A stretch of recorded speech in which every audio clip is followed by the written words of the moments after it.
Så har Erik Mengel fra Risskov ringet til os. Velkommen til, Erik. Ja, tak. Du har haft skovspurve under dine tagsten i sommer. Og jeg har mange af dem, men jeg fodrer dem altså også pænt. Ja. Med noget nature for all seasons. Okay, og hvad er det for noget natur? Ja, men det er celler. Der er sådan nogle 15 kilos poser. Med frø i? Med frø i. Ja, okay. Og jeg har aldrig i mit liv haft så meget ukrudt. Og de spiser kun halvdelen. Ja. Og så smider de resten ned på fliserne. Ja. Er de kredsende, eller hvad er de? De kan simpelthen ikke, altså det de smider, det er noget, der ikke er krudt i. Det er noget, der ikke er ordentlig energi i. Og man kan sige, at meget af det, der bliver solgt af de der vildfugleblandinger, der er meget af det, som ikke er specielt velegnet til de her fugle om vinteren, fordi fuglene er ude efter fedt, og det er skovspurve altså også. Ja.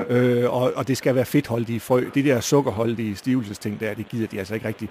Så man kan sige, hvis du vil gøre, altså stadigvæk, det har jeg jo sagt 1 million gange også i det her program, det smarteste du kan gøre, det er at gå ned i en discountbutik og så købe solsikkekerner. Altså ikke frø, men afskallede solsikkekerner. Ja. Det er simpelthen der, du får mest value for money, kan man sige, i forhold til energi, og fuglene elsker det, og de spiser altså op. Og så får du ingen ukrudtsfrø, andet end nye solsikke, hvad skal man sige, planter. Sig mig, hvad er blevet af gråspurven?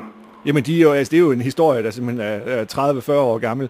I gamle dage var gråspurven vildt almindelig levet af spildkorn omkring bondegård og sådan noget ude på landet. Ja. Men vi spilder jo ikke ret meget i naturen i dag. Den er jo også glad for almindelige frø, ikke? Og sådan noget. Og de er simpelthen bare forsvundet. Der er langt færre gråspurve i dag, end der er skovspurve.